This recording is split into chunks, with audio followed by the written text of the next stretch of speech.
السلام عليكم ورحمة الله وبركاته.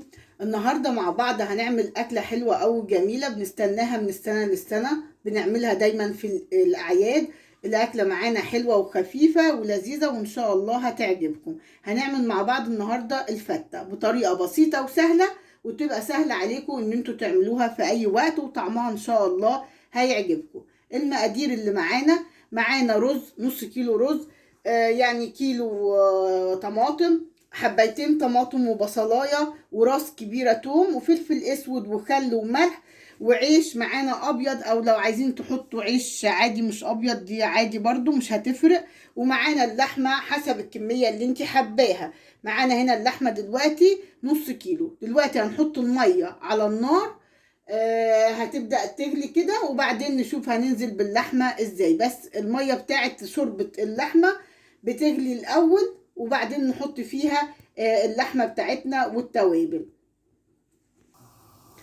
أول خطوة هنبدأ بيها في عميل الفتة، أول حاجة هي سليق اللحمة، لأنها هتاخد معانا وقت.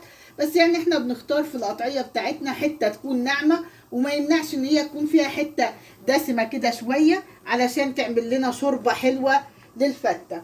بعد ما هنحط اللحمة تتسلق هنبدأ مع بعض بعميل التقلية او التخديعة بتاعة الفتة. دلوقتي احنا حطينا المية تغلي على النار، وعقبال ما المية هتغلي على النار هنبدأ نشوف هنعمل ازاي التخديعة او التقلية بتاعة الفتة بطريقة بسيطة وسهلة وهتعجبكم ان شاء الله. دلوقتي معانا الطماطم اهي، هنبدأ نحط الطماطم مع بعض في الخلاط ونفرمها اهو. معانا تقريبا كيلو طماطم، وطبعا ممكن تكتري في الطماطم عادي برضو، ان اللي بيحب الطماطم كتير على الفتة ممكن يكتر عادي في الطماطم.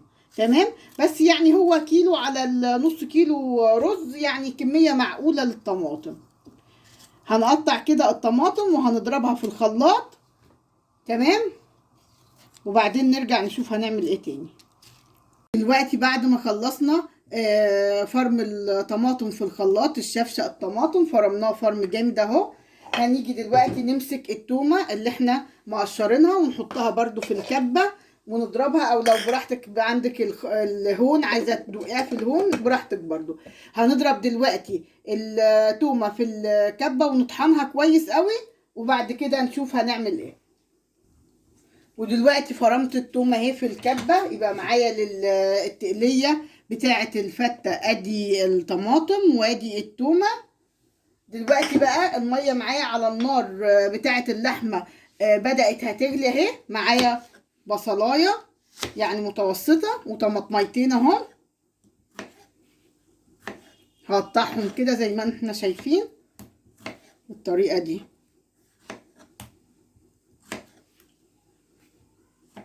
ويلا بينا نشوف اللحمه اما نحطها على النار. الميه اهي بدات هتغلي معانا، هننزل باللحمه. الفراخ طبعا والطيور بنزل بالفراخ والطيور مع الميه على طول على النار، انما اللحمه زي ما قلت لكم لازم الميه تغلي الاول. هنزل باللحمه زي ما احنا شايفين كده،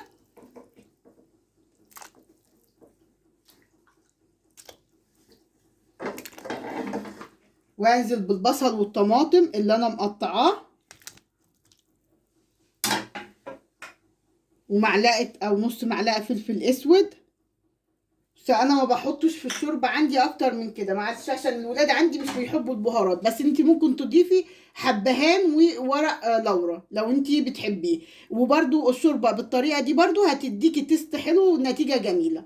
هيبدا دلوقتي معانا اللحمه الشوربه بتاعتها هتاخد غلوه، وبعدين ابدا اوطي النار على اللحمه تستوي على نار هاديه، هتديكي شوربه حلوه قوي وجميله. يلا بينا دلوقتي نبدا نعمل التقليه بتاع الفته. معانا دلوقتي حله على النار حطينا فيها معلقتين من الماده الدهنيه. الماده الدهنيه معايا هنا سمنه بلدي، بس طبعا برضو حسب الرغبه، لو انت بتحبي تعملي بزيت ماشي، بس هو السمنه البلدي هتديكي تيست اعلى واحلى. تمام، هننزل دلوقتي بالتومه اللي احنا فرمناها، ونبدا نقلب لحد ما التومه تاخد معانا لون جولد جميل كده. ما ندوسش على التومه في التحمير، التوم ما ينفعش ندوس عليه في التحمير، طعمه هيمرر. نديله لون جولد بسيط كده خفيف، وبعد كده هنشوف لما ياخد اللون هنبدا نعمل فيه.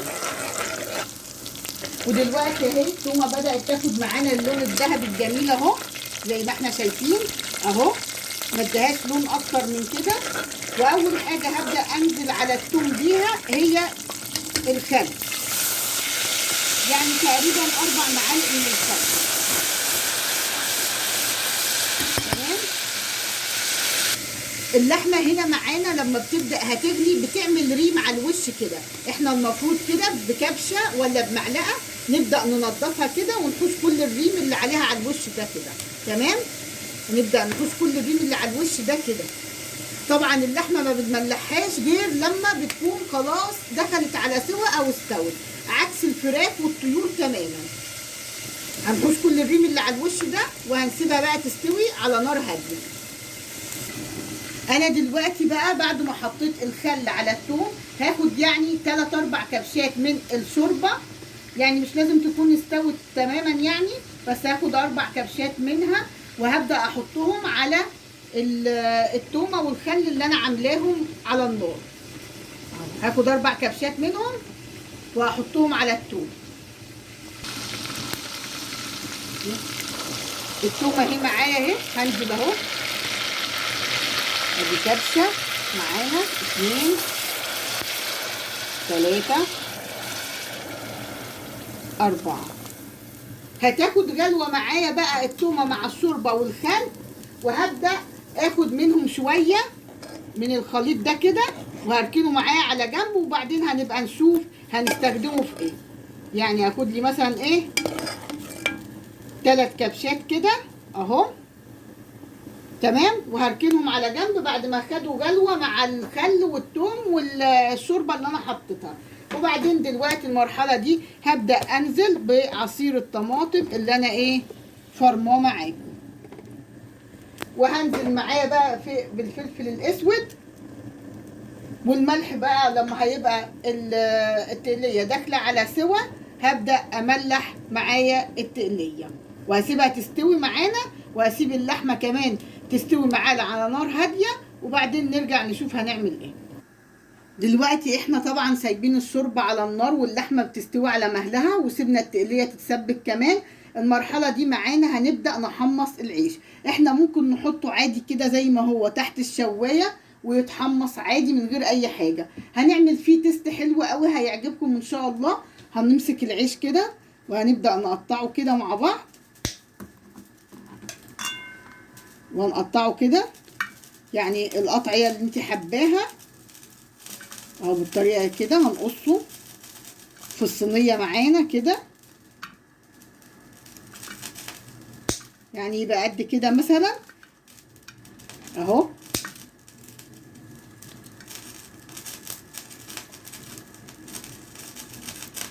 هنقص الكميه اللي معانا كلها، وبعد كده هقول لكم هنعمل فيها ايه. بعد ما قطعنا العيش مع بعض كده بالمقص ايه بالطريقه دي، هنبدا ننزل معاه ايه بملح، يعني رشه ملح كده بسيطه، وهننزل مع بعض بالسمنه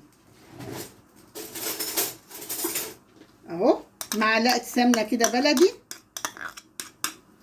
وابدا اقلب كده السمنه مع العيش. وهنزل بقى السمنه دي ممكن في طريقتين، ده اما احمرها بقى على البوتاجاز او هحطها تحت الشوايه، وكل ما جنب هياخد لون كده هقلب على الجنب التاني، بس هخلي بالي احسن ايه يتحرق معايا. يبقى العيش عندي بتاع الفته لا اما احطه تحت الشوايه عادي وبقى زي الفصوص اللي بنعملها كده في الارياف وينشفوها في الفرن عادي، لا اما هقطعها كده. وده العيش اللي بيبقى متحمص وعليها معلقه سمنه بلدي ورشه ملح بسيطه، وهيدينا تيست حلو قوي، وممكن ناكله كده يعني جنب الفته من غير ما نحطه في الفته نفسها. وممكن ان احنا نحطه بقى مع برضو الماده الدهنيه ونقلبه كده على النار ونديله ايه تحميصه على النار. احنا هنحطه دلوقتي تحت الشوايه، وكل ما يتحمص من جنب هنقلبه على الجنب التاني، وبعدين هوريه لكم لما يطلع. المرحله دي معانا هنبدا نعمل الرز بتاع الفته، وطبعا رز الفته بيبقى رز ابيض، ويا سلام لو حطينا معلقه سمنه بلدي زي كده ونسيبها تسخن. وبعد كده نغسل معانا نص كيلو رز او الكميه اللي انت حباها، ممكن تكتري عادي على حسب عدد الاشخاص اللي هياكلوا معاكي من الفته. هتسخن معانا السمنه، وبعدين هننزل بيها بالرز اللي احنا غاسلينه كويس.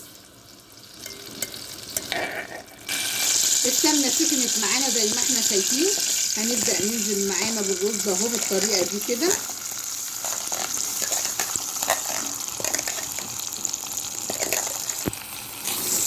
هبدا اشوح الرز، برضو اي رز بعمله في الحياه سواء كان بشعريه او رز حبه وحبه او رز ابيض زي كده، لازم اشوحه كويس في السمنه علشان يبقى مفلفل معايا وجميل وما يعجنش مني. ابدا اشوح كده الرز معايا في السمنه لحد ما يشرب من السمنه كده وينشف معايا، وبعدين نشوف هنعمل فيه ايه. اشوح في الرز كده واقلب لحد ما ايه، احس ان هو شرب بقى ما فيهوش اي ميه ونشف وبقى معايا بالشكل ده كده عشان يبقى مفلفل معايا وجميل. تمام. هنبدا دلوقتي ننزل بقى بالميه او بالشوربه على الرز. طبعا بما ان احنا عندنا شوربه جميله اهي، الشوربه معانا اهي ايه، بدات تعمل شوربه وجميله اهي معانا. فاحنا هننزل بالشوربه على الرز المقدار اللي احنا هيكفينا للرز، يعني يكون مثلا اكتر من الرز، يعني فوق الرز كده بعقله او بعقله ونص كده، يبقى الشوربه فوق الرز بعقله او بعقله ونص. يلا بينا ننزل بالشوربه اهو. شايفين الشوربه معايا جميله ازاي؟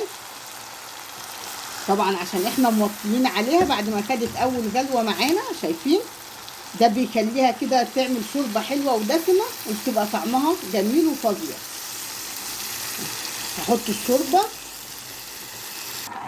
حطيت الشوربه معايا كده. بصوا يعني بقت الشوربه فوق الرز يعني مثلا بعقله او بعقله ونص من ايديا. تمام. هبدا انزل بالملح بتاعي اللي هو هملح بيه الرز. طبعا احنا اتفقنا ان انا مش حاطه دلوقتي لسه على اللحمه ملح غير لما ايه هتبدا تدخل على سوا او تستوي، عشان انا لو حطيت ملح قبل ما اللحمه تستوي ده بيخليها تتاخر في السوا. املح الرز بتاعي معايا كويس، وبعد كده ابدا اسيبه لما يشرب الميه بتاعته، وبعدين هوريهولكم لما اجي اوطي عليه. دلوقتي بقى معايا العيش اهو، انا طلعته من تحت الشوايه. هبدا اقلبه بقى لان هو كده تحت الشوايه خد لون من فوق بس تحت لسه. اقلبه بقى، اجيب اللي تحت فوق واللي فوق تحت عشان كله ياخد لون جميل كده، وطعمه ما اقولكوش طعمه خطير جدا. ورشه الملح اللي حطيتها ومعلقه السمن البلدي عطياله طعم وتست جامد اهو. هقلبه كده، وبرده ادي للجنب اللي تحت ده برده لون تحت الشوايه كده وقرمشه، وبعدين هوريلكم الحاجات في الاخر. في المرحله دي بقى كده الرز اتشرب، هبدا اوطي عليه. انا ماشيه معاكم خطوه بخطوه علشان اي بنت صغيره او اي حد مش بيعرف طريقه عمل الرز يتعلم معانا ويبقى استاذ ويبقى كويس فيه. دلوقتي الرز اتشرب معانا اهو. في المرحله دي بس هنبدا نوطي على الرز ونوطي عليه قوي يعني. تمام. ونغطيه طبعا كويس، الرز لازم نغطيه كويس عشان البخار كمان بيساعد معانا على تسويه الرز. خلاص هنخلص كل حاجاتنا وبعدين نرجع نوريكم الفته في الاخر هتبقى عامله ازاي. دلوقتي بقى معانا دي جت مرحله ان احنا نملح الايه التقليه بتاعتنا اهو. احنا طبعا حاطين لها فلفل اسود من ساعه ما بدانا، وطبعا بعد ما بدات ان هي تستوي كده وتنقص معانا في الحله وطينا عليها عشان ما تتحرقش منا اهو. ملحناها وهي كده خلاص معانا بقت تمام ومظبوطه، والايدام بتاعها نطر على الوش وبقت شكلها فظيع وجميل اهو، وبقت جاهزه معانا للتقديم. وكمان معانا اللحمه استوت، وشايفين الشوربه عامله شكلها روعه وجميله وتفتح النفس. دلوقتي جت مرحله برضو ان انا املح. قلنا ان احنا بنملح اخر حاجه لما تكون اللحمه خلاص استوت او داخله على سوا. اللحمه معايا هنا باقي لها دقيقتين بالظبط وهطفي عليها. ملحتها اهو وشكلها جميل ويفتح النفس زي ما احنا شايفين كده. ومعانا الرز كمان خلاص استوى وبقى فظيع معانا زي ما احنا شايفين، وشايفين مفلفل ازاي. ومعانا بقى جاهز دلوقتي للتقديم على طول. ومعانا برضو العيش اتحمص معانا الجميل المقرمش زي ما انتوا شايفين، شكله بقى جميل وكريسبي وحلو قوي، وشكله يفتح النفس كمان، وشايفين وبقى فظيع معانا. طبعا دي التوم اللي انا خدته من شويه اما بدأنا في الاول قوي، انا خدت 3 كبشات توم كده عليهم خل، لما حمرت التومه خدتهم معايا وحطيتهم على جنب، وهوريكم هنعمل بيهم ايه بعدين. هنبدأ دلوقتي نغرف مع بعض الفتة، يلا بينا نغرفها. اول حاجة او اول مرحلة هنعملها دلوقتي، حطينا العيش اللي احنا حمصناه مع بعض الجميل ده، تمام. هنبدأ دلوقتي ننزل عليه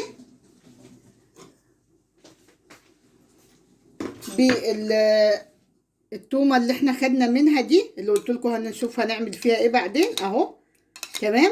هننزل بكم معلقة كده، اللي هو ايه، نبل العيش شوية بسيط يعني، ما نخلوش يبقى طري قوي كده زي ما احنا شايفين كده، تمام. وكمان ياخد من التست بتاع التقلية وبتاع التومة والخل، ويبقى طعمه فظيع معانا. بعد كده هنبدأ دلوقتي نحط الرز فوق الوش كده اهو، زي ما احنا شايفين كده بالطريقة دي. طبعا انا بوريكم طريقة الغرف، علشان احنا المفروض الاول نطري العيش شوية شوية، مش نخليه طري قوي، تمام. اهو هنحط الرز كده على الوش،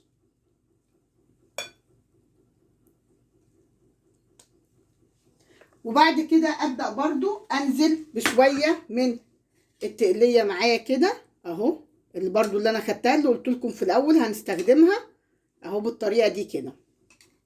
كده حطينا الرز زي ما احنا شايفين. احنا ممكن في المرحلة دي زي ما انتوا شايفين كده، انا حطيت على الوش من الدقة اللي انا سايباها دي او التومة ومعاها الخل والشوربة، ممكن بنسيبها كده عادي وناكلها كده. في ناس ما بتحبش التقلية وبتاكل الفتة بس بعد المرحلة دي.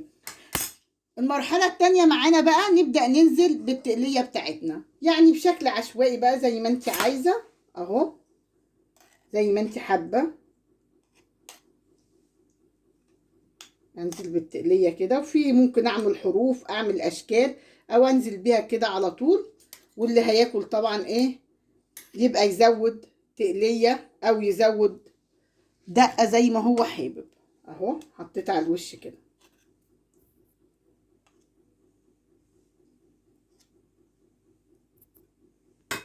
دلوقتي هنبدأ بقى ننزل بقطع اللحمة الجميلة بتاعتنا كده في النص كده اهو.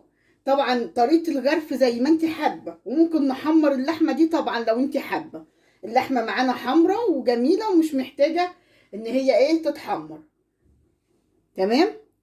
هناخد بقى العيش اللي احنا محمصينه ده، ممكن ناكله عادي مع الفتة وهيبقى طعمه جميل قوي، ونحطه كده مع بعض حوالين داير ايه في الطبق بالطريقة دي. طبعا انا كملت معاكم ووريتكم طريقة الغرف يعني عشان يعني تاخدوا فكرة، بس يعني طريقة الغرف بتبقى على حسب ما انتي حابة، تمام. دي طريقة، ولو انتي حابة تغيريها بتغيريها عادي براحتك.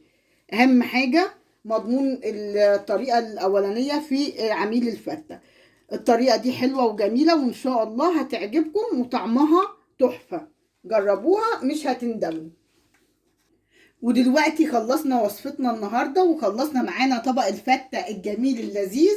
اتمنى ان الطريقه بتاعتي النهارده تكون عجبتكم وتكون فادتكم، وان شاء الله تجربوها وتعتمدوها على طول. وشكرا لحسن استماعكم. ما تنسونيش بقى باللايك والشير والاشتراك في القناه وتفعيل زر الجرس عشان يوصلكم كل جديد، وتقولوا لي كمان رايكم تعملوها، وتقولوا لي رايكم بعد ما عملتوها يا ترى طعمها عجبكم ولا لا. وشكرا لحسن استماعكم، والسلام عليكم ورحمه الله وبركاته.